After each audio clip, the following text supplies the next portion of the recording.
যেন একজন নতুন উদ্যোক্তা বা নতুন চাষি চারা সংগ্রহ থেকে শুরু করে সার ওষুধের ব্যবস্থাপনা বা A to Z লতি চাষের যে প্রতিনিয়ত এরকম হাজার হাজার চারা আমরা ডেলিভারি করতেছি। আর এটা কিন্তু রোপণ করতে হবে মাত্র 18 ইঞ্চি বাই 27 ইঞ্চির দূরত্ব দিয়ে। যাবতীয় সকল কিছু আজকে ভিডিওর মাধ্যমে তুলে ধরার জন্য চেষ্টা করব। সর্বোচ্চ 24 থেকে 48 ঘন্টার ভিতরেই সারা বাংলাদেশে চারাগুলা ডেলিভারি করা হয়, যেটা মাত্র 45 দিন থেকেই কিন্তু ফলন দিতে শুরু করে। আর আপনাকে অবশ্যই পুরাতন জমির চারাটাই সংগ্রহ করতে হবে।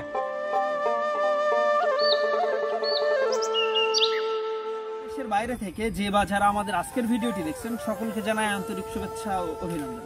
প্রিয় দর্শক, আমরা প্রতিনিয়ত আমাদের চ্যানেলে লতি কচু চাষ সংক্রান্ত বিভিন্ন বিষয়গুলো আপনাদের সামনে তুলে ধরি, যেন একজন নতুন উদ্যোক্তা বা নতুন চাষি চারা সংগ্রহ থেকে শুরু করে সার ওষুধের ব্যবস্থাপনা বা A to Z লতি চাষের যে ব্যবস্থাপনাটা সকল বিষয়গুলাই জানতে পারে।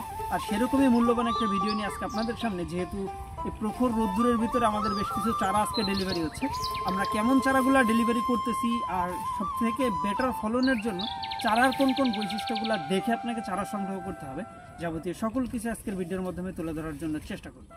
প্রিয় দর্শক, এই যে দেখতে পাচ্ছেন আমাদের একটা নতুন জমিতে কিন্তু আমরা বেশ 4-5 দিন আগে চারাগুলা রোপণ করছিলাম, যেটা আপনাদেরকে দেখাইছি। আর আমাদের এই জমিটা কিন্তু আমরা এই 4-5 দিন পর একটু শুকনো করতেছি, পরবর্তীতে আজকে আবার পানি দেওয়া হবে। অর্থাৎ নতুন করে যারা চারা রোপণ করবেন চেষ্টা করবেন জায়গাটা সবসময়ের জন্য নরম রাখার জন্য, আর যদি সম্ভব হয় তাহলে 1/2 ইঞ্চি থেকে 1 ইঞ্চি পর্যন্ত পানি রাখার জন্য। যে দেখতেছেন 4-5 দিনের ভিতরেই কিন্তু আমাদের ম্যাক্সিমাম গাছ থেকে মোটামুটি পাতা বের হওয়া শুরু হয়েছে। আর সব থেকে বেটার ফলনের জন্য অবশ্যই আপনাকে দোআঁশ মাটির যে জমি সেই জমিটা নির্বাচন করতে হবে। দোআঁশ মাটির জমিতে মূলত লতি কচুর ফলনটা অধিক পরিমাণে আসে। আর আরেকটা বিষয় অনেকেই জানতে চায় যে প্রতি বিঘাতে অর্থাৎ 33 শতক জমিতে কী পরিমাণ চারার প্রয়োজন হয়। 33 শতকের জন্য স্বাভাবিকভাবে আমরা 4500 পিস চারা রোপণ করি, যেটা 18 ইঞ্চি বাই 27 ইঞ্চি দূরত্ব দিয়ে। আর অবশ্যই চেষ্টা করতে হবে আপনাকে 100% পুরাতন জমির চারা, যেটার মাতৃগাছের বয়সটা বা মা গাছের যে বয়সটা সেটা যেন 10 মাসের বেশি হয়, এরকম মাতৃগাছ থেকে চারাগুলা সংগ্রহ করবেন। এই যে দেখতেছেন এভাবেই কিন্তু আপনি চারাগুলা রোপণ করলে মাত্র 1.5 মাসের ভিতরেই অর্থাৎ 45 দিনের ভিতরে আপনার গাছ থেকে আপনি লতি কাটতে পারবেন। এই যে দেখতে পাচ্ছেন আমাদের আরেকটা জমি থেকে আপনাদেরকে দেখাচ্ছি, যেখানে আমাদের একবার লতি কাটা হয়েছে, দ্বিতীয়বার লতি কাটার উপক্রম। এই যে দেখেন লতির সাইজটা আপনাদেরকে একটু ধরে দেখাই আমি। এই যে দেখতেছেন এটা হলো যশোরের লতিরাজ। মাত্র 1.5 মাস থেকেই কিন্তু মোটামুটি ফলন দিতে সক্ষম বা ফলন দিয়ে থাকে এই গাছগুলা। আর এই কারণেই বর্তমানে সময়ের সেরা চাষ বলা হয় যশোরের লতিরাজকে। আর এটা কিন্তু ডে বাই ডে যখন আপনার গাছগুলার বয়স 2 মাস থেকে আস্তে আস্তে বেশি হবে, তখনই কিন্তু মূলত ফলনের যে একটা বৃদ্ধি সেটা কিন্তু প্রত্যেকটা গাছ থেকেই অ্যাভারেজে 300-400 গ্রাম করে লতি অ্যাভারেজ পাওয়া যায়। আর যদি একটু ভালো যত্ন করা যায় সেই ক্ষেত্রে ফলনের মাত্রাটা আরও বেশি বাড়ে। তবে অনেকেই মনে করে যে লতি চাষের জন্য হয়তোবা পানি রাখতে হয়। যে দেখেন এই গাছটা থেকেও 3-4টা লতি বের হয়েছে, এগুলো কিন্তু সবই একেবারে নতুন গাছ। আর আপনারা যারা চারা সংগ্রহ করতে যাচ্ছেন সবাই চেষ্টা করবেন 100% পুরাতন জমির যেই চারাগুলা সেই চারাগুলা সংগ্রহ করার জন্য। এরকম রানিং জমি বা যেখান থেকে লতি উত্তোলন হচ্ছে সেরকম জমি থেকে কেউ চারা সংগ্রহ করবেন না। এই যে দেখতেছেন পুরাতন জমির চারাটা আপনি চিনবেন কিভাবে সেটা যদি আপনাদেরকে একটু দেখাই আমি। এই যে দেখতেছেন আমাদের যে চারাগুলো আমরা আজকে ডেলিভারি করতেছি সেটা কিন্তু 100% পুরাতন। আর এই পুরাতন জমির প্রত্যেকটা চারার গোড়াতে আপনি লতি অথবা লতির চোখ এটা থাকবেই। আমাদের এই যে পুরাতন গাছ, এখানের যে মাতৃগাছ আছে সেগুলো কিন্তু আমরা মোটামুটি কিছুদিন আগে কেটে বিক্রি করে দিছি, এখনও বেশ কিছু মাতৃগাছ আছে।